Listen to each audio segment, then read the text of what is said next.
presented by V-Guard.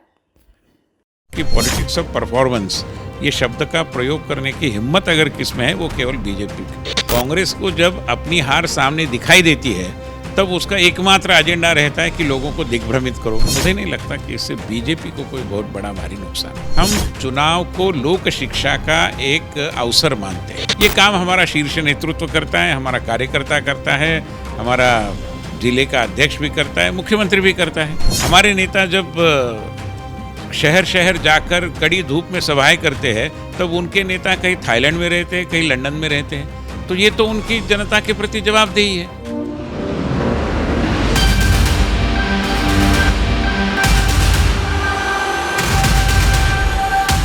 Lok Sabha चुनावों की coverage के लिए टीवी9 का काफिला अजमेर में आ पहुंचा है और अजमेर में हमारी मुलाकात हो रही है बीजेपी के राष्ट्रीय उपाध्यक्ष और राजस्थान के चुनाव प्रभारी विनय सहस्त्रबुद्धे जी से। उनसे बातचीत करेंगे और राजस्थान में किस तरह का माहौल है, देश में चुनावों को लेकर किस तरह का माहौल है, बीजेपी जो 400 पार का नारा दे रही है पहले चरण के बाद, क्या कुछ तस्वीर दिख रही है, उन तमाम मुद्दों पर बातचीत होगी।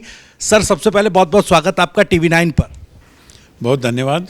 और राजस्थान में जो विगत 1-1.25 महीने से हम काम देख रहे हैं तो हमें पूरी उम्मीद है कि राजस्थान की जनता ने देश की जनता के जैसा ही मन बनाया है और इस बार भी राजस्थान में 25 से 25 सीटें भारतीय जनता पार्टी संपादन करेगी और 100% भाजपा की हैट्रिक यहाँ पर हम साधेंगे। बीजेपी सर लगातार हैट्रिक 2014 और 2019 की तरह लगाने की बात कह रही है, लेकिन पहले चरण का चुनाव मतदान प्रतिशत में थोड़ी कमी दिखाई दी है और जो चुनावी इतिहास रहा है, जो चुनावी ट्रेंड राजस्थान का रहा, उसमें जब जब मतदान प्रतिशत में कमी आई है बीजेपी को उसका नुकसान उठाना पड़ा है। तो क्या ये समझकर चला जाए कि ये जो पहले चरण का चुनाव हुआ, इस चुनाव ने बीजेपी को कोई सेटबैक दिया है? मुझे ऐसा लगता नहीं, क्योंकि पूरे देश भर का जो ट्रेंड है वो यही है कि जब लोगों को परिवर्तन करना होता है तो बड़ा भारी वोटिंग करते हैं और जो भी सत्ता में पार्टियां हैं उनको अपदस्थ करते हैं। मगर जब स्टेटस को यानी यथास्थिति रखने की मुद्रा रहती है तब हो सकता है कि लोग थोड़ा मान के चलते हैं कि कोई परिवर्तन तो करना ही नहीं है। तो उस दृष्टि से भी एक परिणाम हुआ होगा। स्थानीय कारण भी है, धूप है कड़ी, टेम्परेचर बहुत बढ़ रहा है, शादी ब्याह की व्यस्तताएं हैं, तो कारण अलग अलग हो सकते हैं।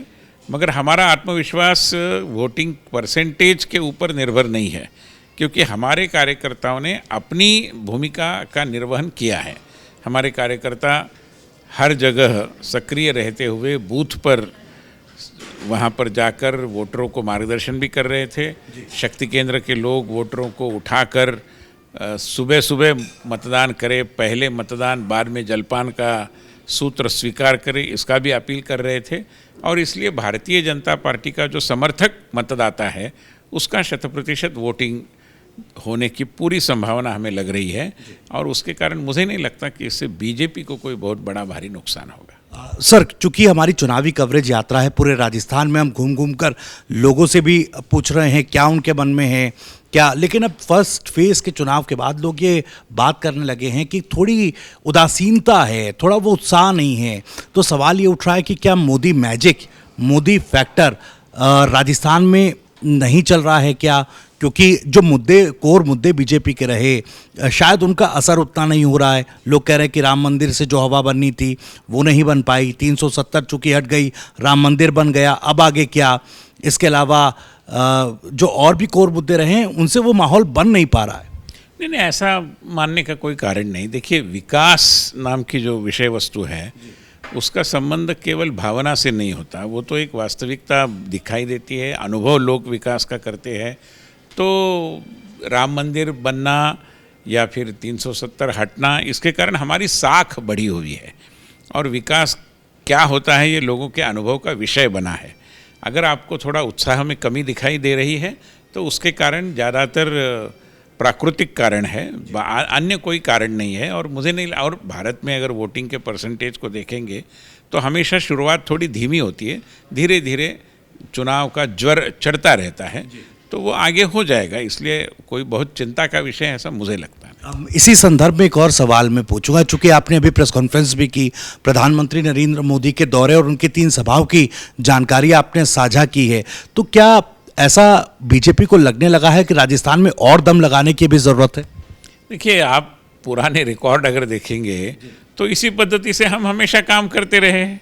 प्रधानमंत्री जी हो, गृह मंत्री जी हो, राष्ट्रीय अध्यक्ष जी हो, प्रदेश के मुख्यमंत्री जब हम सत्ता में हैं तब हो, ये सारे दौरे तो करते ही रहते हैं। एक आपको बुनियादी फ़र्क ध्यान में रखना पड़ेगा कि हम चुनाव को लोक शिक्षा का एक अवसर मानते हैं, और लोक शिक्षा के लिए हम मानते हैं कि हमने जनता के पास जाकर अपने काम का प्रोग्रेस रिपोर्ट कार्ड देना चाहिए और उसके आधार पर जनादेश की याचना करनी चाहिए।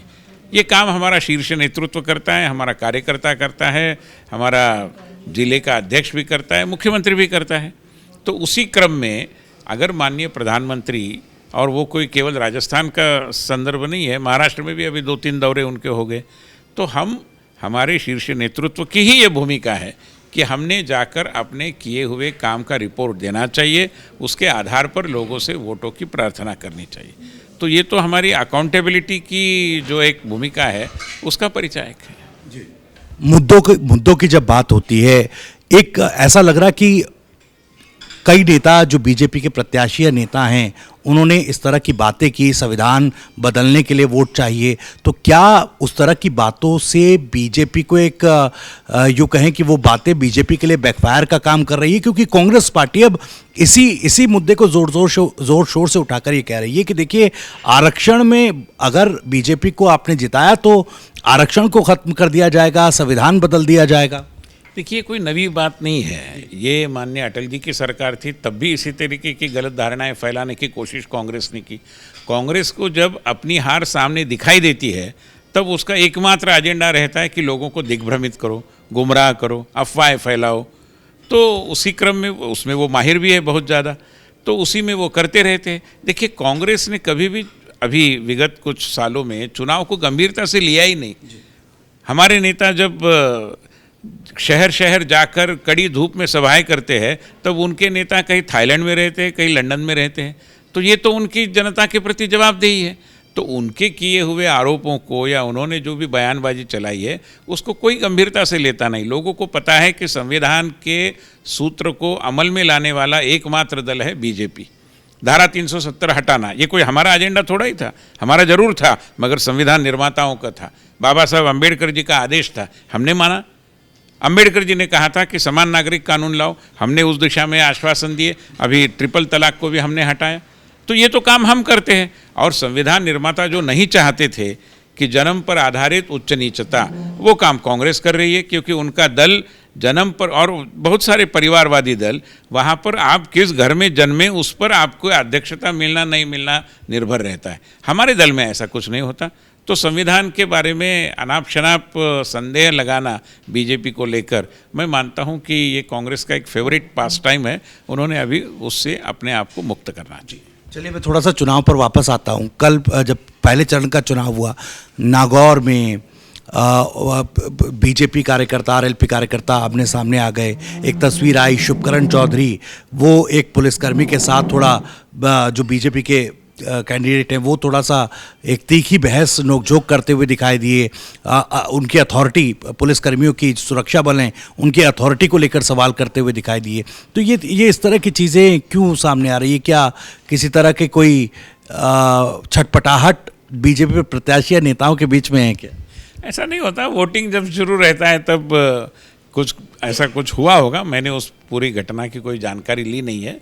छोटी बड़ी घटनाएं होती रहती है, मगर हम तो कानून और सुरक्षा की व्यवस्था को और मजबूत कराते हुए और उसका पूरा सम्मान करते हुए ही वोटिंग में सहभागी होने की अपील करते हैं। हालांकि कांग्रेस पार्टी अभी आंकड़ा तो नहीं बता रही है, लेकिन राजस्थान में तो कहने लगी है पहले चरण के चुनाव के बाद कि देखिए, हम बीजेपी से ज़्यादा सीटें जीतेंगे। बीजेपी हैट्रिक की बात कर रही है। अब हम ये मानकर चल रहे हैं कि अगर बीजेपी से ज़्यादा सीट की बात हो रही है तो कम से कम 13 सीटों की तो एक टारगेट कांग्रेस ने बना लिया। देखिए, कानून का उल्लंघन करने के कारण उनको चुनाव प्रचार करना भी मतलब कठिन होता जा रहा है। ऐसी स्थिति में कुछ काम ही नहीं है, तो काम नहीं होता तब लोग ख्याली पुलाव खाते हैं। तो ख्याली पुलाव खाने से उनको कौन रोक सकता है? ज़रूर वो खाएं। मेरे कुछ एक सवाल बस अजमेर को लेकर भी हैं। अजमेर में वाटर हिंज का एक मुद्दा है, वो इसके अलावा पीने के पानी का मुद्दा, बीसलपुर डैम बना बावजूद इसके लोगों का कहना है कि जयपुर में तो पानी जाता है लेकिन यहाँ पर 3-3 दिन हो जाते हैं, 3-3 दिन बाद पानी आता है। भागीरथ चौधरी साहब जो यहाँ पर सिटिंग सांसद हैं, उनसे लोगों को जो अपेक्षा थी उस अब काम को लेकर, वो अपेक्षा पर उस हद तक नहीं खरा उतर पाए, ये लोग शिकायत कर रहे हैं। ऐसा नहीं है। उन्होंने जो लोगों के सामने अपने किए हुए काम की तस्वीर रखी है, उसको अगर हम बारीकी से देखेंगे तो जैसे राष्ट्रीय धरातल पर हम आश्वासन देते हैं उसको अमल में लाते हैं, वैसे स्थानीय धरातल पर भी हमारे सारे सांसद, विधायक, जनप्रतिनिधि जो भी कहते हैं वो करते हैं, आने वाले काम की योजना भी रखते हैं। और इसलिए जैसे मैंने कहा कि पॉलिटिक्स ऑफ परफॉर्मेंस, ये शब्द का प्रयोग करने की हिम्मत अगर किस में है वो केवल बीजेपी का। इसलिए बाकी दल इसका परफॉर्मेंस का पी का उल्लेख भी नहीं कर सकते, ऐसी उनकी दयनीय स्थिति है। मैं मानता हूं कि जो भी अजमेर वासियों की अपेक्षाएं हैं उनके ऊपर अगर कुछ काम छोटे बड़े बच्चे भी है, स्वाभाविक भी है, तो हमारे प्रत्याशी निश्चित रूप में उसको पूरा करेंगे। बाड़मेर को लेकर एक आखिरी सवाल मैं आपको पूछना चाहूँगा।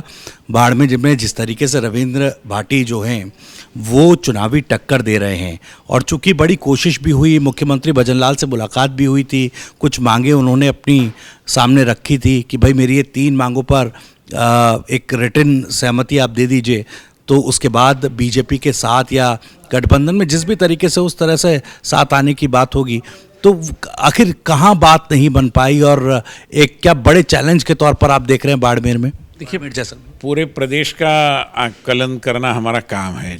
छोटी मतलब एक आध दो कैंडिडेट के बारे में चर्चा करने की कोई आवश्यकता नहीं, उन्होंने कुछ किया भी होगा, मैं नहीं जानता उनको, मगर मैं मानता हूं कि हमारी लड़ाई तो कांग्रेस के साथ है। तीसरे कौन से भी उम्मीदवार कहीं भी हो, मैं मानता हूं कि वो कोई बहुत बड़ा मायना नहीं रखते। और कई बार कई लोगों के बारे में मैं समाचार पत्रों में सुन रहा हूँ, कांग्रेस के लोग भी बोल रहे हैं कि उनके प्रति वोट दो वगैरह आदेश तो पाकिस्तान से आ रहे हैं। तो मैं मानता हूँ कि ऐसे उम्मीदवारों के बारे में बहुत ज़्यादा चर्चा भी नहीं करनी चाहिए। लोग तो हमारे देशवासियों का सुनेंगे ना, पड़ोसी वालों का थोड़ा ही सुनेंगे। एक आखिरी बार फर्स्ट फेज़ के बाद भी क्या इंटैक्ट है वो पोजीशनिंग मिशन हैट्रिक की? इंटैक्ट कहूँ या थोड़ा डगमगाया है मामला? नहीं, कोई डगमगाने का कारण ही नहीं है, बिल्कुल इंटैक्ट है। जिन सीटों को हमारे मीडिया के मित्र मानते थे कि ये सीटें थोड़ी कठिन हो रही है, वहाँ से भी जो आकलन हमारा बना है, अभी जो भी वोटिंग के आंकड़े आए हैं उसमें हमारा वोटिंग कितना है इसका जो आकलन बना है, हमारा आत्मविश्वास बढ़ा है और पूरे आत्मविश्वास के साथ हम दूसरे चरण में प्रविष्ट हो रहे हैं। चलिए, तो विनय सहस्त्रबुद्धे साहब मेरे साथ थे, बहुत बहुत शुक्रिया सर तमाम जानकारियों के लिए, बातचीत के लिए, अपना कीमती वक्त देने के लिए। तो विनय सहस्त्रबुद्धे साहब जो बीजेपी के चुनाव प्रभारी राजस्थान में हैं, और उन्होंने बताया कि फर्स्ट फेज़ के बाद आत्मविश्वास बढ़ा है और उसी बढ़े हुए आत्मविश्वास के साथ दूसरे चरण के चुनाव में बीजेपी एंटर कर रही है। खैर, आगे भी चलेंगे, लोगों की राय जानेंगे, पब्लिक ओपिनियन लेंगे और लोगों से ही ये जानने की कोशिश करेंगे कि आखिर राजस्थान में कौन जीत रहा है, और सीधे आप तक पहुंचाने की कोशिश करेंगे। फिलहाल कैमरा पर्सन साथी राहुल देव के साथ मैं भविष्य त्यागी, TV9।